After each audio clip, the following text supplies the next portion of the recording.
जय श्री राम। कैसे हैं आप? ईश्वर से यही कामना, आप हमेशा खुश रहें, तंदुरुस्त रहें और बड़ों का आशीर्वाद आपको ढेर सारा मिलता रहे। आप और आपका परिवार हमेशा खुश रहे, तंदुरुस्त रहे, यही मैं ईश्वर से कामना करती हूँ।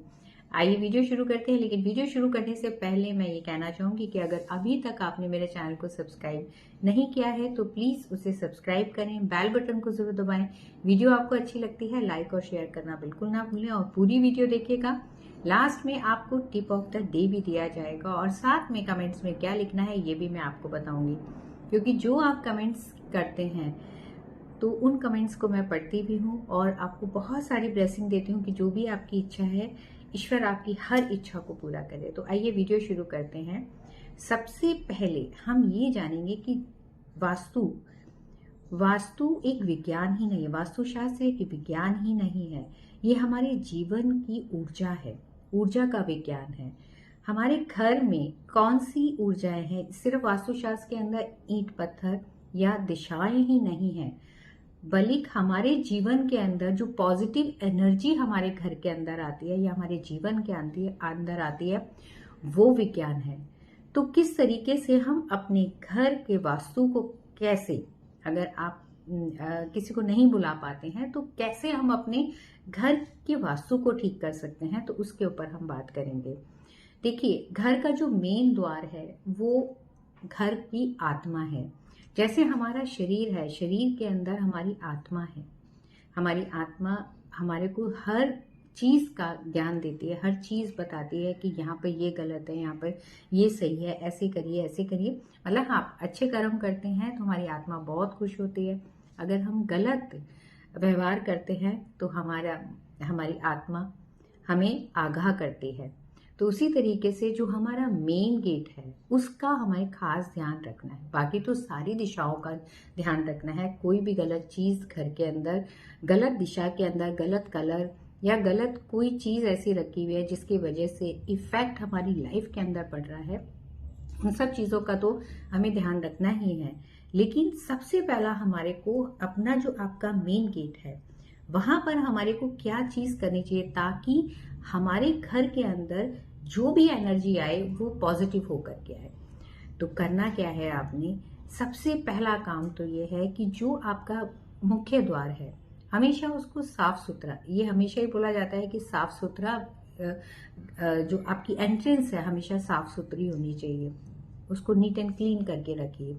दूसरा, मुख्य द्वार के पास में कभी भी जूते चप्पल टूटी फूटी चीजें, इससे क्या होता है अगर ऐसा करते हैं आप तो आपके जीवन के अंदर जो प्रोग्रेस आनी चाहिए, जो आपके जीवन के अंदर सक्सेस आनी चाहिए ना, वो सक्सेस के अंदर ये बाधा का काम करते हैं, यानी रुकावट पैदा कर देते हैं। उसी तरीके से नाम की जो नेम प्लेट आप घर के बाहर लगाते हैं वहां पर उसको हमेशा साफ होना चाहिए और उसके टूटे फूटे जैसे होता है ना, कहीं कोई शब्द निकल गए हैं या कोई कहीं से क्रैक हो गया है, तो इन सब चीजों का हमारे को खास ध्यान करना चाहिए, क्योंकि नाम ही तो आपकी पहचान है कि इस घर के अंदर कौन बंदा रहता है, तो यही तो पहचान है। तो इसलिए हमारे को हमेशा नेम प्लेट हमारी हमेशा साफ होनी चाहिए और वहां पर एक छोटा सा अगर मोर पंख लगा सकते हैं तो सोने पे सुहागे का काम करेगा, प्रोग्रेस देगा आपकी लाइफ के अंदर। दूसरा, आप अपने घर के अंदर रोजाना जैसे ही आप सुबह उठते हैं नहा धोने के बाद में आप अपने घर के एंट्रेंस के ऊपर थोड़ी सी गंगा जल की छींटें जरूर दिया करिए। इससे माँ लक्ष्मी का आपके जीवन के अंदर, आपके घर के अंदर वास होगा, एक स्थिर लक्ष्मी आपके घर के अंदर आएगी। उसके बाद में आपने सोमवार या थर्सडे, मतलब 2 दिन में से एक दिन आप चुन करके रखिए। हमेशा आप अपनी मेन डोर को आप खुद ही अपने हाथ से या आप अपने स्टाफ के किसी बंदे से उससे साफ करा करके हल्दी और पानी मिला करके उसका थोड़ा सा छिड़काव पूरे घर के अंदर दिया करिए। मतलब एंट्रेंस के ऊपर आपने इसका छींटे देनी है, इसकी एंट्रेंस की छींटे देनी है।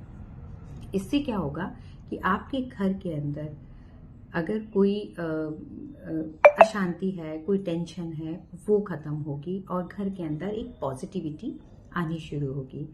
तो आज के लिए बस इतना ही, लेकिन जाने से पहले एक आपको टिप ऑफ द डे देती हूँ। टिप ऑफ द डे क्या है कि जब आप सुबह उठते हैं जैसे आप सुबह उठते हैं, उठने के बाद में कम से कम 7 मिनट तक आपने वॉक करनी है। बेशक आप बाथरूम तक भी जा रहे हैं, तब भी आपने वॉक करते हुए आपने बोलना क्या है, शुक्रिया प्रभु अपने अपने शरीर के लिए, अपने पाँव के लिए, क्योंकि आपके जो पाँव हैं वो आपके पाँव वाहन है कहीं कहीं जाने के लिए, तो इसलिए आपने उनका भी धन्यवाद करना है। 7 मिनट तक आपने वॉक करनी है। 7 मिनट के बाद में आप ईश्वर का धन्यवाद करते हुए अपने दिन की शुरुआत करिए। इससे क्या होगा, इससे क्या है कि जो चीज़ें ईश्वर ने हमारे को दी हुई हैं उसका हम शुक्राना करते हैं। फॉर ग्रांटेड जब भी हम जिंदगी के अंदर कोई भी चीज़ फॉर ग्रांटेड लेते हैं, उसका इम्पैक्ट हमारी ज़िंदगी के अंदर पड़ता है, वो इम्पैक्ट नेगेटिव होता है।